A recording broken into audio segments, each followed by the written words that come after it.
All right. Hello, everybody. So today I'd like to talk a little bit about the Arken scope. What I did is I ordered the Arken Ep5, and so far uh, I like it. And there's some things I do like, and some I don't. It's like anything else.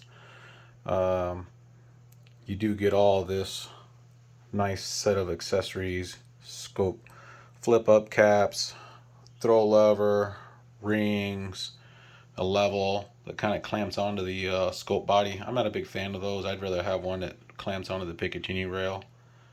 But and then you get a pouch, some stickers, and you do get the tool in here. It's just a little Allen wrench to set your zero stops. Now, so far, I've actually compared it to my newly acquired Bushnell Match Pro, which I have sitting up there, and I think the only thing I can say is um, where the Arkin, to me, it kind of falls short when it comes through looking through the eyepiece. It's got a fairly tight eye box, and I'm talking when you zoom it all the way up to maximum magnification, it's considerably tight. As opposed to my Match Pro, it's a little bit more forgiving than the Arkin, and it's kind of hazy, but not too bad.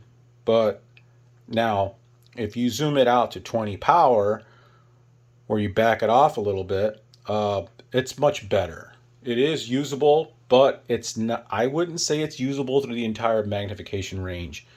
Another thing is the parallax adjuster on this is not even close. And I mean, I went the direction to a known distance at 700 yards, 717 or 20ish yards.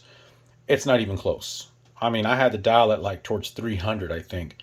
Even after I mess with the adjuster in the back, I kind of got it closer, but it's not even close.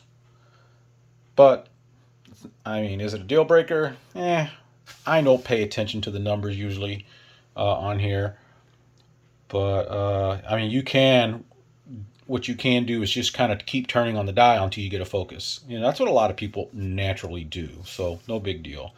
Um, Now the dials, they're great. If you like this style of this turret, like I mean, it's extremely large as opposed to the Match Pro.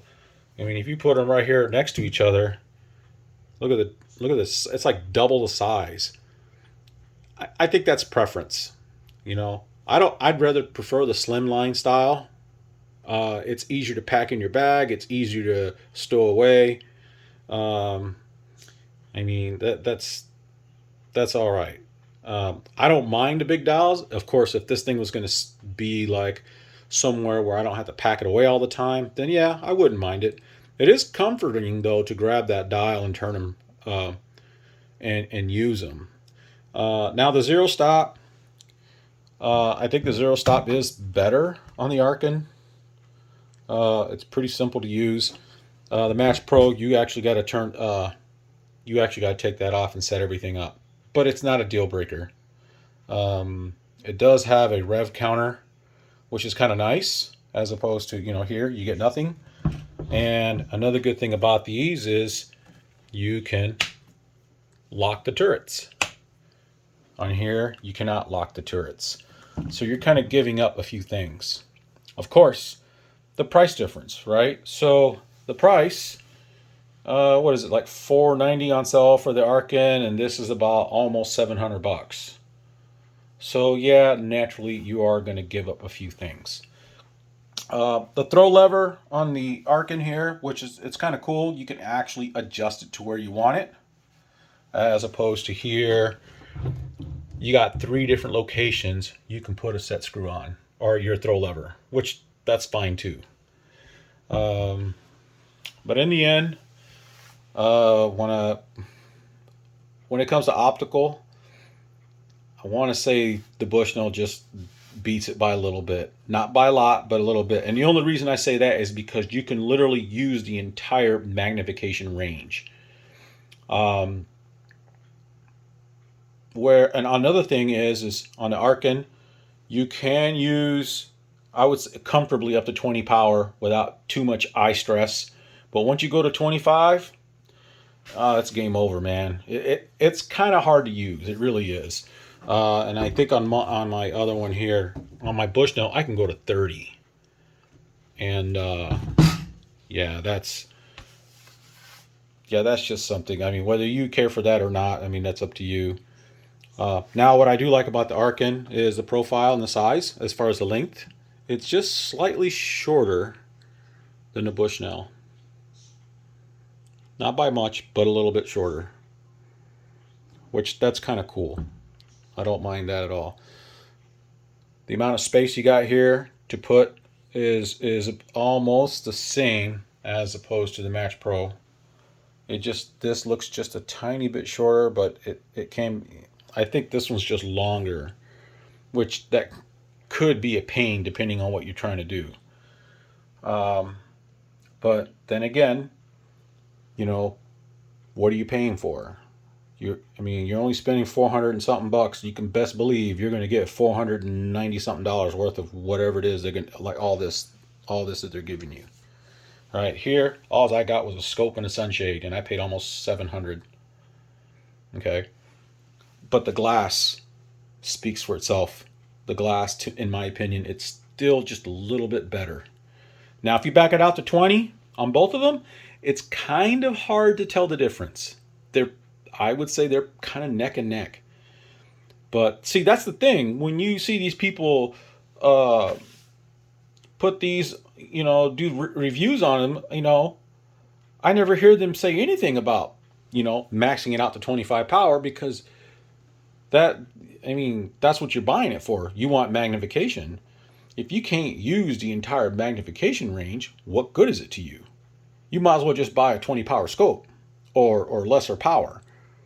But then again, that's where you're going to spend a lot of money. If you want to use high magnification and nice clear glass, well, you can best believe you're going to spend some money. There's just no way around it. As far as this competing with scopes that are $800 or $900 and all that other mess that you hear about, to me, no, not even close. Not even close. In its price range, I would say plus or minus a couple $100, just like this guy. Plus or minus $200 in its price range. I'd say yes. But there you have it. It's just something quick and short. I just wanted to share with you guys. Like I said, there are some small things that I don't like, but there are things I do like about the scope. It's a good scope. Like I said, I like the turret knobs. Of course, when it comes to stowing away and putting it away, shit, that's a lot. Especially if you got a case and stuff, you're gonna have to. That's pretty big ass turrets. But it is good. And again, from the magnification from its lowest setting, which is all the way down to 5 power, up to 20 is about where you're gonna notice that, yeah, it's great. But past 20 to 25, forget it. Just forget it. I don't know what you guys think what optical clarity is, but to me, to be clear is like when you look through a pane of glass through your house and you can see clearly out to that area, and it's nice and clear. That's what you want to achieve with the magnification, and it's kind of hard to do unless you're going to spend the money, and there's just no way around it. But it isn't bad. It's not a bad scope. It really isn't. Like if for 22 NRL, which I plan to use this for, it's perfect. It's great. It'll be nice and clear. I won't have any issues because the only thing I need to focus on is something out to 300 to 400 yards. That's about as far as I plan to use it for. But 700, 800, 900 yards, you can, but you're gonna be stuck up to like 20 is going to be your limit. You try to put it at 25, it just looks really hazy or milky, I guess you can say. Not to saying that this isn't. This gets a little bit milky also, but the iBox makes it easier to deal with. It's more forgiving. It doesn't give you a lot of eye strain like this does. And I had this on my tripod, and I could totally feel the strain, over maybe about a minute or less, because you're hunting for that sweet spot. And that's the thing. You don't want to have to hunt for that sweet spot. As opposed to this, like I said, it's pretty forgiving. And I don't know, some of you guys, I don't know if y'all bought this one or not, but to me, it's definitely a good buy. Like I said, it's very comfortable. You can use the entire magnification range. And another thing is, if you back this out to 10 power, you have 20 mils on the reticle that you can actually use and see, as opposed to, here, I think you only get like 12, I think, or something like that. I can't remember. But I think it was, yeah, it's only 12. So what else has 12 on the reticle? That would be your Vortex Strike Eagle. And the Strike Eagle, I haven't compared it to a Strike Eagle and looked through it, and just kind of be subjective to it on both ends of it, but I just don't, I don't know. I want to say I would maybe neck and neck. There's a few things, like I said, I like here. The turret, the zero stop's pretty cool. The reticles, I'll give it a good. It's a good reticle. Is it leaps and bounds? No, but it's usable. It's a good reticle. Like I said, it depends on what you want to do. So, I've even looked at a Leica scope. That's all German, and that's got a very good reticle. But of course, you're going to pay, and we're talking what, pushing close to over $2,000, almost three, depending on what you go with.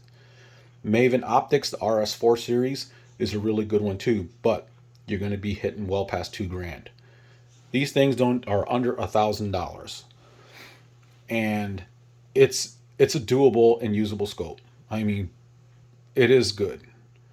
But yeah, if you're looking for optical clarity, and what I mean by that is when you look out a pane of glass and you see no milky, like, I mean, I'm just telling you, like, if you're looking through a pane of glass and you can see clear as day, this, you can achieve that, but at lower magnification. At max magnification, forget it. So, but that's all I got. I just wanted to share this with you. And in the end, like I said, don't be discouraged about the scope. This is just my opinion of it and what I see. And it is a good scope. I mean, it is, for depending on what you're going to use it for. If you're going to be looking at the higher, longer ranges, like if you're doing F class, then believe me, you want to spend some F class money, and that's just how it goes. I mean, and I've looked at a buddy of mine's. He has a Trigicon 10 miler, and that's a big difference compared to these things. But these are doable. You can use them. You can shoot with it. It's just, I don't know. It's hard for me to explain. But the scope is decent. It's a good scope. I would call it the entry level beginner style if you want to get into this kind of stuff, because this hobby can get ungodly expensive.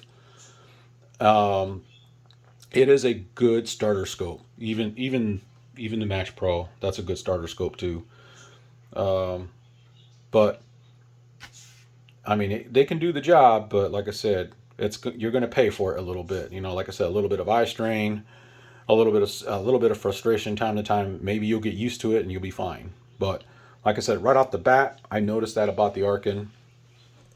I just noticed the iBox it's a little bit fussy. Now, the EP5, which this is right here, this is miles ahead of the SH4 series as far as the glass goes. They say it's Japanese glass. Yeah, it is better, for no doubt. I looked at my friends, and I would say his is very usable up to 200 to 300 yards, and that's it. You're going to be kicking yourself in the butt because it's so fussy as far as the iBox go. This is still a little bit fussy, but like I said, at 20 power, it's very comfortable all the way to that magnification. Some of you guys may never even need that kind of magnification. To be honest, I usually shoot probably no more than 12 power. And sometimes I actually opt for my second focal plane scope, which I have a, what's that thing? SWFA. Doesn't got all the data on it. It's just a mil quad reticle, but at 12 power magnification, it's nice and bright. I don't have any issues, and I can engage targets out quite a ways with that thing, and it does a fantastic job. It doesn't got all the, like I said, it don't have all the bells and whistles as this does. But anyhow, that's just my take of it. If you got any questions, feel free to ask, and have a good day.